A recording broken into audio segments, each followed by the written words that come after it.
Prologue. The Whisper of the Heavens.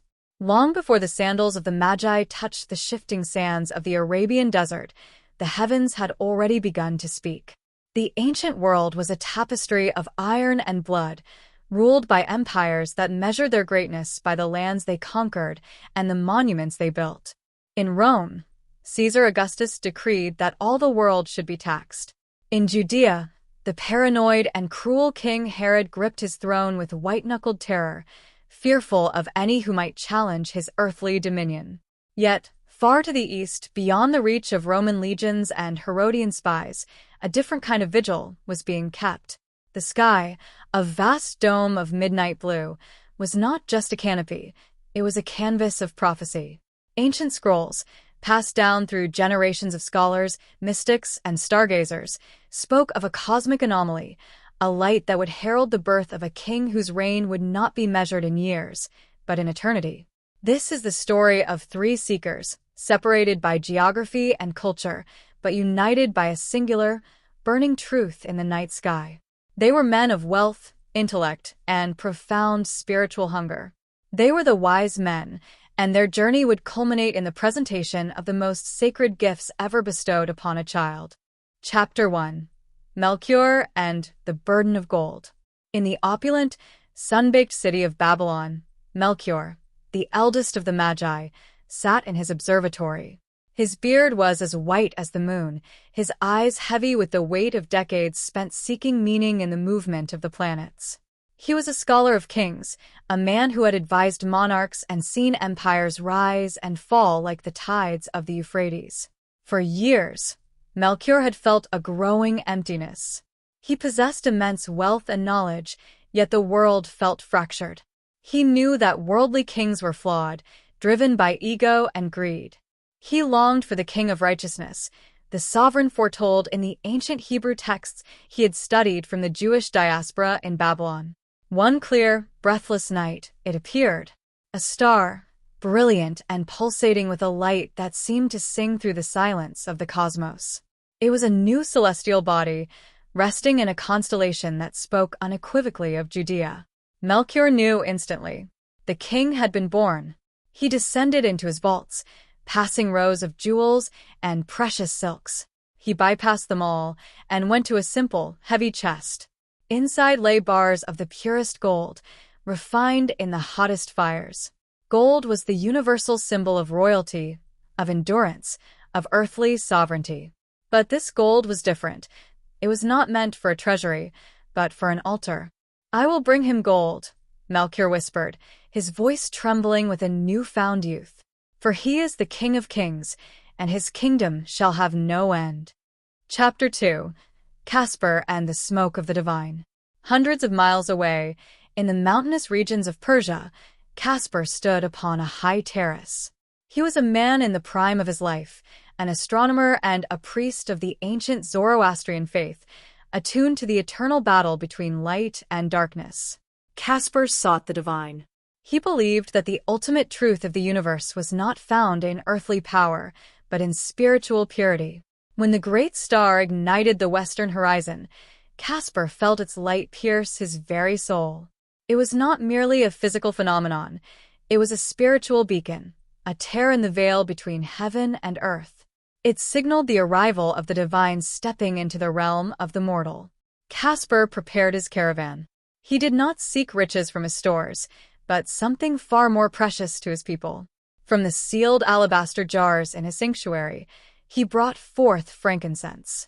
Harvested from the resin of the boswellia tree, frankincense was the scent of the temples. When burned, its white smoke rose straight to the heavens, carrying the prayers of humanity up to God. It was the scent of holiness, of worship, of the priesthood. He is not just a king, Caspar reasoned as he packed the fragrant resin. He is the high priest. He is the bridge between the creator and the created. I shall bring him frankincense, to honor the divine within him. Chapter 3. Balthazar and the Bitter Truth. Further south, near the spice-rich coasts of the Arabian Peninsula, lived Balthazar. A mystic of deep empathy and profound sorrow, Balthazar understood the human condition better than most. He had spent his life studying the healing arts, surrounded by the sick, the dying, and the grieving. He knew that a true savior could not merely rule from above. He would have to suffer alongside his people. Balthazar saw the star reflected in the still waters of his courtyard pool. Its light was beautiful, yet Balthazar sensed a shadow trailing behind it. The prophecies he followed spoke of a suffering servant, a healer who would bear the ultimate wound to cure the world's affliction. His chosen gift was the most mysterious of all. From his apothecaries he took myrrh. Myrrh was a bitter, aromatic gum resin. It was used as a medicine to numb pain, but more significantly, it was the chief spice used in the preparation of bodies for burial. It was a symbol of mortality, of suffering, and of the ultimate sacrifice. To be born is to be destined to die, Balthazar thought, a tear slipping down his dark cheek. This child comes to heal, but his healing will cost him his life. I bring him myrrh, to honor the sacrifice he will make for the salvation of us all. Chapter 4. The Convergence in the Wastes. The desert is a vast, unforgiving ocean of sand, indifferent to the titles and wealth of men. It was here, beneath the relentless sun and the guiding night star, that the three paths intersected. At a desert oasis, the caravans of Melchior, Caspar, and Balthazar met. At first, their guards were wary, hands resting on the hilts of their swords. But the three masters, recognizing the shared, luminous obsession in each other's eyes, called for peace. Sitting around a fire beneath the very star that had summoned them, they shared their stories, their prophecies, and the nature of their gifts. Melchior spoke of the king. Caspar spoke of the god. Balthazar spoke of the sacrifice. In that moment, under the desert canopy, they realized they were not merely three travelers. They were the bearers of a complete theological truth. Together, their gifts told the entire story of the child they sought. They merged their caravans, their hundreds of camels and servants forming a massive procession of faith, moving inexorably toward Judea. Chapter 5. The Shadow of the False King. Months of travel brought the Magi to the bustling, chaotic streets of Jerusalem.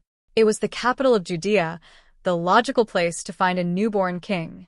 They arrived with all the pomp and majesty of Eastern dignitaries, their question echoing through the marketplaces and temple courtyards. Where is he who has been born King of the Jews? For we have seen his star in the east and have come to worship him. The question struck Jerusalem like a thunderbolt. To the common people, it was a spark of wild hope. To King Herod, it was a death sentence. Herod, an aging tyrant rotting from disease and paranoia, summoned the chief priests and scribes. "Where is the Christ to be born?" he demanded. Trembling, they unrolled the scrolls of the prophet Micah. "In Bethlehem of Judea," they answered. Herod then secretly summoned the wise men to his opulent, marble-floored palace. The contrast was stark. Herod, draped in stolen wealth and dripping with malice, facing the three Magi, who carried true spiritual nobility. Herod smiled, a serpent's grin. "Go and search carefully for the young child," he cooed, his voice laced with venom.